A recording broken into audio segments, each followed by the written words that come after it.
அல்லேலூயா. கர்த்தர் நல்லவர். யோவான் 3:14 தேவன் தம்முடைய ஒரே பேரான குமாரனை விசுவாசிக்கிறவன் எவனோ நித்திய ஜீவனை அடையும்படிக்கு அவரை தந்துள்ளி இவ்வளவாய் உலகத்தில் அன்பு கூர்ந்தார். உங்கள் மீது அன்பு கூர்ந்திருக்கிறார். குறிப்பாக உங்கள் மீது அன்பு கூர்ந்தார். என் அன்பு கர்த்தருடைய பிள்ளையே, உங்கள் மீது கர்த்தர் அன்பாகவே இருக்கிறார். மனுஷன் அன்பை தேடி எங்கெங்கயோ போயிட்டு இருக்கிறோம். எப்படியாவது இந்த அன்பு எனக்கு கிடைக்காதான்னு ஏங்கி தவிக்கிற உங்களோடு பேசுகிறார். உங்களை பார்த்து பேசுகிறார். நிறைய நேரம் அன்பு காட்டுகிற மனிதர்களை தேடி நம்ம ஓடிக்கிட்டே இருக்கிறோம். கிடைச்சிச்சா ஏமாற்றம் தான் மிச்சம். ஆண்டவர் கர்த்தர் உங்கள் மீது வைத்திருக்கிற அன்பு, உங்கள் மீது காட்டுகிற அக்கறை இந்த உலகத்துல யார்கிட்டையும் கிடைக்காதுங்க. அவர் உங்கள் மீது அன்பாக இருக்கிறார். பெரிய அன்பு, தன்னிகரில்லாத அன்பு, எந்த மனிதனிடமும் கிடைக்க முடியாத, கிடைக்க கூடாத ஒரு அன்பை கர்த்தர் உங்களுக்காக, எனக்காக சிலுவையிலே காட்டினார். உலகத்திலே பெரிய அன்பு உயிரை கொடுக்கிறது தான்.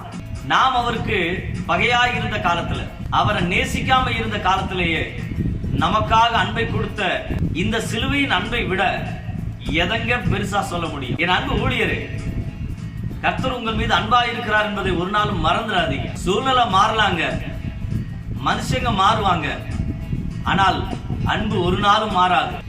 தாயை விட மேலான அன்பு வைத்த ஆண்டவர் உங்கள் மீது அவர் அக்கறையோடு இருக்கிறார். உங்களை கரம் பிடித்து தூக்கி எடுக்க விரும்புகிறார்.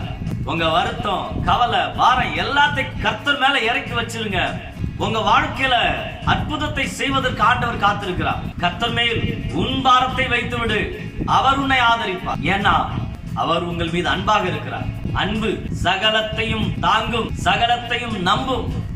உங்களை நம்பினவர் ஒரே ஒருத்தர் தாங்க. மனுஷங்க நம்பல, உடன் பிறந்தோர் நம்பல, நம்ம திறமை மீது நம்பிக்கை வைக்கல. எல்லாரும் நம்மள்ட்ட ஏதாவது கிடைச்சதுக்கு அப்புறம், நாம் திறமையுள்ளவர்களாய் மாறினதுக்கு அப்புறம் தான் மனுஷங்க நம்மளை தேடி வந்தாங்க. ஆனால் கர்த்தர் இயேசு அப்படி அல்ல. உங்கள் மீது நினைவாகவே இருக்கிறார், உங்க மேல அன்பாவே இருக்கிறார்.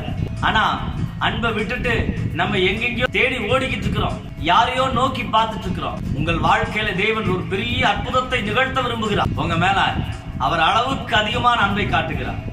உங்களை என்னை விடுதலையாக்கினாரு, அதை மறந்துட்டு நம்ம எங்கெங்கயோ அலைஞ்சிட்டு இருக்கிறோமே, யார் யார் பின்னாடியோ போயிட்டு இருக்கிறோமே. இது நியாயமா? வாழ்க்கையில ஒரு மாற்றம் வராதா? விடி வராதா?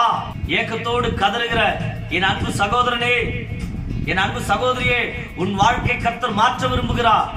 நீங்கள் இருந்த நிலையிலே, இப்பொழுது இருக்கும் நிலையிலே அப்படியே இயேசுவிடம் வாருங்கள். அவர் உங்களை ஆதரிப்பார்.